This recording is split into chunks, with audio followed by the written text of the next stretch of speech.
Madalas natin marinig ang mga katagang tunay na diwa ng Pasko. Pero ano ba talaga ito? Angel Locsin nagparamdam na sa publiko. Matapos ang ilang buwang pananahimik ay muling nagpakita si Angel.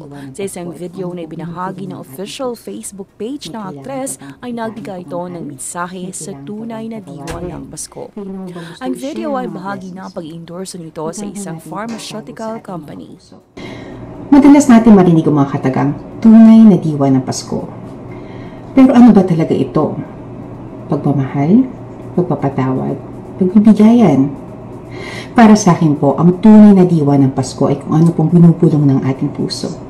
May kailangan ka bang pakitaan ng pagmamahal? May kailangan ka bang patawarin? Kailan mo ba gusto i-share ang mga blessings mo? Huwag lang po natin ito itago sa ating mga puso. Ipakita po natin.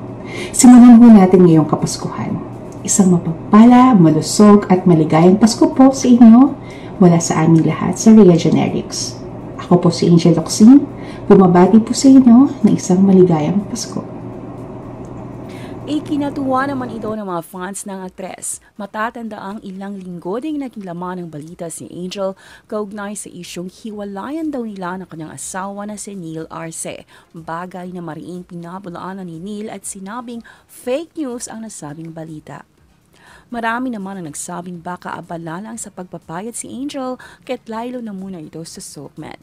Pero balitang tutok muna ang aktres sa pag-alaga sa kanyang daddy ngayon. Sa videong ibinahagi ni Angel ay hindi naman daw nabawasan ang timbang nito pero mukha naman itong masaya at peaceful ngayon.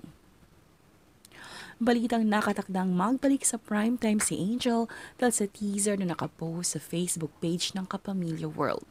Na the action drama queen is back on primetime. Ang tinutukoy na action drama queen ay walang iba kundi si Angel Locsin. Ito ang tawag sa aktres nang mapanood siya sa TV series na The General's Daughter bukod pa sa Lobo at La Luna Sangre, kung saan meron siyang mga fight scenes. Base pa sa post ng Kapamilya World ay gagawin ng aktres kasama si Ido Manzano ang Philippine remake ng French series na Call My Agent na sisimula ng shooting ngayong Mayo.